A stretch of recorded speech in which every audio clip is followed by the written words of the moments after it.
What's going on, and welcome to Joe's Geek Show, the video series where we talk comics. And before we get started, if you're new and like to support the channel, you can do so by hitting that like button, clicking that subscribe button, and sharing. And with that, well, DC Fandome. Another year, another series of trailers for movies, and shows, and video games. Let's discuss. And just to note, I'm not going to touch on every single aspect of DC Fandome because that was just a lot of content. So I guess I want to start with that kind of teaser promo to Black Adam, because that's definitely a project that's fascinated me for a while, as The Rock was cast as Black Adam. Oh my gosh, like, I don't even remember when that announcement happened. It was quite a while ago. Sometime after Man of Steel, but way before Shazam ever hit theaters. And last year, I do recall they had sort of like this motion graphics kind of origin story to Black Adam. But this is the year. This is the year we finally get to see just a little snippet of this project. And it starts off, we've got a few people walking into this cavern. They got guns. Some lady touches a crown or something, and it releases a Black Adam onto the world.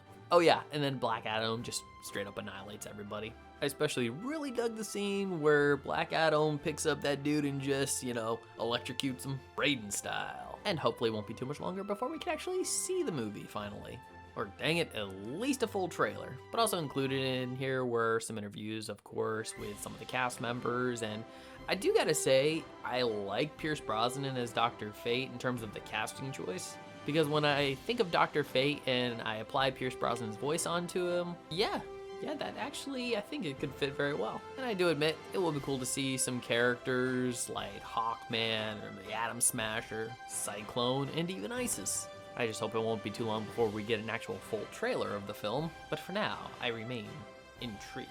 And continuing with trailers, another one that stuck out to me was the one for the Peacemaker TV show, because I will admit that John Cena was easily one of my favorite characters in the last Suicide Squad movie. And while I've seen him do some comedic roles before, none of them have had me laughing as much as him just dancing around in his whitey tighties. And having his dad played by Robert Patrick also kind of intrigues me, because while the trailer is mostly comedic in tone, there definitely seems to be areas where I'm kind of like, alright, this is definitely going to be a personal story also with Peacemaker. We're going to learn more about who he is as a character, the kind of relationships he has with his parents, and come to understand how he became the way he is. We've also got the inclusion of Vigilante in this show, because the last time I saw Vigilante in live action was, I think, on Arrow. But of course, this is going to be a more comedic version of the character, and, I'm okay with that. I especially really like that dialogue he has with Peacemaker, where he's like, hey, yeah, we kill people, but we kill bad guys, except when we occasionally make a mistake. And I just like the acknowledgement that sometimes they do screw up. And with the show being backed by James Gunn, I feel pretty confident we might get a good series here. And now we're getting into one of my most anticipated films, The Flash. And through this teaser, we know two things: that this is going to be kind of a Flashpoint movie, but it's also going to feature Batman 89, aka Michael Keaton. And boy, do they actually play that angle up, like, more or less the entire trailer. Because from the minute it starts, like, I'm hearing like renditions of the Danny Elfman Batman score. There's a lot of shots in the Batcave of Ezra Miller's Flash, like, driving up to Wayne Manor. And to be honest, it feels like DC was trying to pitch me more of a Batman movie rather than a Flash movie, which does give me some pause for concern. Because as we all know, Batman is a big seller. The comic market is oversaturated with Batman stuff because Batman is popular, Batman sells. And I'm worried that since both DC and WB know this, that they're going to push the Batman angle so hard that it's effectively going to turn into a Batman movie. Because even though we do see other shots, we know that there's going to be two Flashes in this movie, we saw a shot of Supergirl, but the overall presentation of the trailer really does make it come across like a Batman movie. I mean, even as we see the title pop up of The Flash, the final shot of the trailer is Barry Allen pulling a sheet off a vehicle that we know to be the 89 Batmobile, which, of course, I wonder why they cut the black after he pulled the sheet off and not show the car, because, I mean, yeah, I guess they're trying to make it sort of a surprise, but we already know Michael Keaton's in the movie. We know his Batman's going to be in the movie, and we already know what the 89 Batmobile looks like. Unless they're somehow going to throw us for a loop and give us the Adam West Batmobile, but we already know that's not going to happen.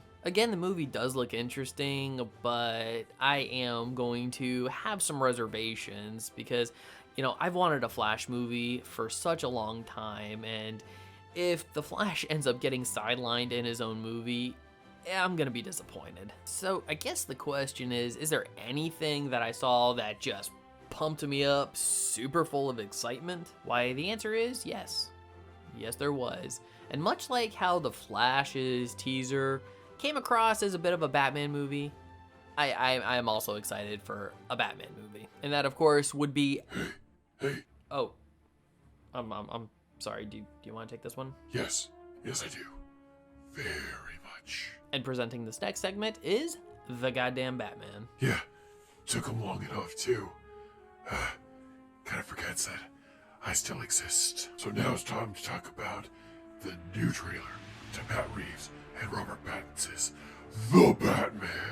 And yes, the is very important to the title. And in it, we get a better look at what this movie is going to be. We already know it was going to be dark, gritty, with some darkness and grittiness that's more gritty than the last dark and gritty Batman movie. I mean, of course, we see Robert Pattinson do his Batman thing, which, you know, we saw him in the last trailer too. But we also get to see Zoe Kravitz, aka Selena Kyle, aka Catwoman, in this movie. We get to see a bit of Andy Serkis as Alfred, and I do like that Andy Serkis voice. And also Colin Farrell as the Penguin. Get to see how he reacts to situations. And I tell you, I was excited on announcement.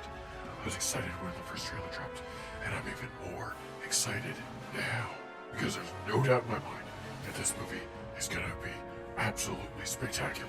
Because it actually starts off with the guy who's gonna be the Riddler. He gets arrested by the cops. He has this face-to-face moment with Batman, and then booms, fighting, explosions. It was all fantastic. And with my expectations set, I think we might be in store for the best Batman movie to ever hit the silver screen. Alright, back over to you. Thanks, Batman. Appreciate it. And yeah, that was the goddamn Batman's thoughts. And I do concur. I am looking forward to the movie. And so those are the main things that I kind of wanted to touch on from the DC fandom that really made me go, okay, these are easily the most interesting things. But now I want to know, what did you see from DC fandom that hyped you up beyond excitement, whether it was for any of the movies, the TV shows, the video games? Please leave your comments in the comment section below. And if you liked this video, I'd love it if you'd smash that like button, share it with some friends, subscribe if you're not subscribed already, and ring that notification bell for more comic book content. And if you're wondering what to watch next, consider one of these 2 videos. Alright, take care, have a great day, and as always, stay geeky.